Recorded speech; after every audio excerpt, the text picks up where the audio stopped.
Hello students, ये आपका class 8 का मॉडल सेट है जो कि एग्जाम में क्वेश्चन आएगा। क्लास 8 का जो मैथ का एग्जाम में आएगा, ये पार्ट 2 है। पार्ट 1 हम आपका करा दिए हैं, जो नहीं देखे हैं जाके चैनल में आप देख सकते हैं। चलिए देखिए, क्वेश्चन नंबर 1 से शुरू करते हैं। इसी तरह का क्वेश्चन एग्जाम में आया जाएगा। 3/4 का व्युत्क्रम है। 3/4 का व्युत्क्रम होगा 4/3। अब व्युत्क्रम माने क्या होता है? व्युत्क्रम माने होता है उल्टा। 3/4 का व्युत्क्रम 4/3। व्युत्क्रम को गुणात्मक प्रतिलोम भी कहते हैं। गुणात्मक प्रतिलोम याद रखना। गुणात्मक प्रतिलोम बोले या व्युत्क्रम, बात बराबर है यार। एक होता है योज प्रतिलोम, इसमें माइनस लगता है योज प्रतिलोम में। अब माइनस रहता है तो हट जाता है। इतना हो गया। चलिए अब अगला क्वेश्चन देखिए। 8100 का वर्गमूल 90 होगा। कैसे? 8100 है, ये कटेगा 9 से। 9 नाम 81 और 2 जीरो के बदले 1 जीरो, 90। 64 का घनमूल होगा 4। कैसे? 64 है, ये 4 से भाग लगेगा 16 बार में, फिर 4 से। घनमूल माने 3 का जोड़ा, तो 4 हो गया।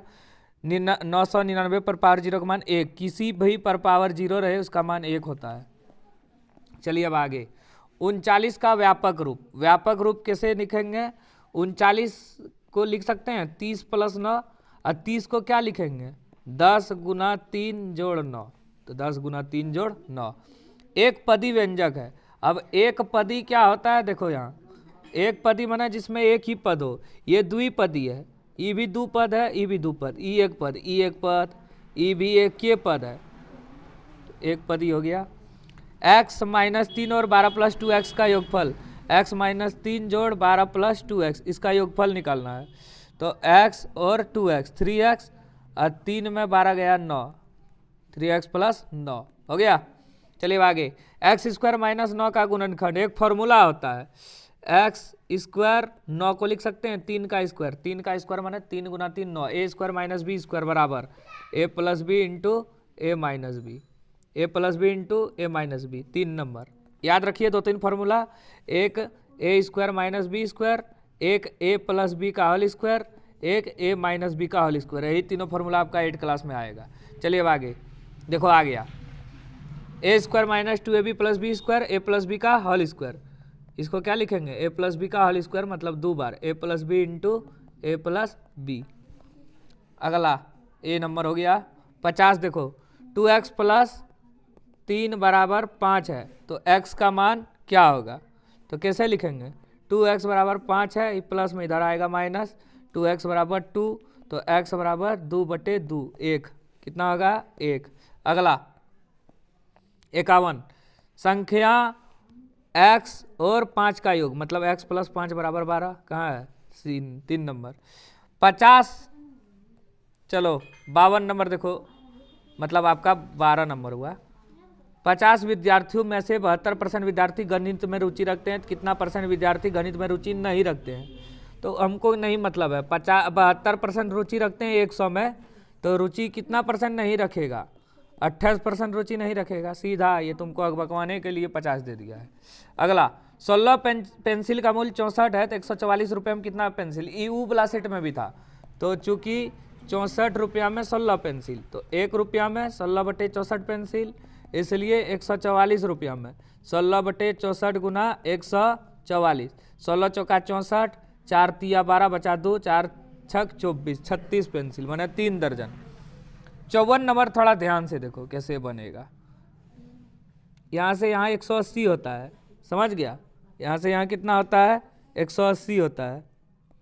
तो ये 40 है, तो ई 40, तब ना 140 + 40 180। यहाँ से यहाँ 180, तो 120 है, 60, 60 40 100। ये पूरा त्रिभुज मिला के 180, तो ये होगा 80, ये 80 होगा। यहाँ से यहाँ 180, तो ये 80 है, तो ये होगा 100। चलिए अब आगे। इनमें से कौन 3D नहीं है? त्रिविमी।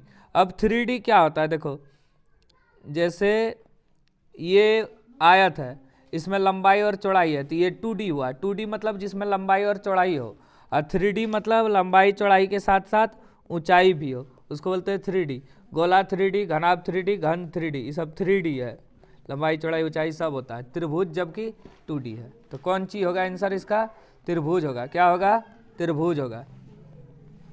एक चतुर्भुज में कितने विकर्ण होते हैं? ये चतुर्भुज है, इसमें विकर्ण ये 2 गो होता है। क्या गो? 2। 57 नंबर, मतलब 17 नंबर देखो क्वेश्चन। एक समलंब चतुर्भुज समलम चतुर्भुज क्या होता है? ये समलम चतुर्भुज है। एक समलम चतुर्भुज के भुजाओं की माप 6 और 8 है, ऊंचाई 3 है, तो क्षेत्रफल क्या होगा? क्षेत्रफल बराबर 1/2 गुना भुजाओं का योग, समांतर भुजाओं का योग गुना ऊंचाई होता है। तो 1/2 गुना 6 8 14 गुना 3, 2 7 14, 7 या 21, 7 या 21, 3 नंबर आंसर होगा। एक घन की भुजा 7 सेंटीमीटर है, तो आयतन क्या होगा? घन का आयतन बराबर होता है भुजा क्यूब। घन का आयतन बराबर क्या होता है? भुजा क्यूब। तो भुजा है 7, 7 का क्यूब मैंने 7 गुना 7 गुना 7, 7 7 49 7 343। वर्ग अंतराल 20 से 25 की माप क्या होगी? माप मैंने इसमें इसको घटा देंगे, 5 आएगा आंसर, आएगा कि नहीं? 25 में 20 घटाएंगे तो अब देखो लास्ट 60 मतलब 20 नंबर है ये। जैसे 5 और 4 p बराबर दिया है, तो कोटि क्या होगा? ये x है, ये y, इसको बोलते हैं भुज, x को बोलते हैं भुज और y को बोलते हैं कोटि। कोटि मैंने y, और y कितना है? 4। हो गया, ठीक है, थैंक यू। ये कंप्लीट हो गया आपका मोस्ट इंपॉर्टेंट क्वेश्चन। पार्ट 1 के साथ साथ पार्ट 2 देखिए, 4 से 5 वीडियो में पूरा मैथ खत्म हो जाएगा। ठीक है, थैंक यू।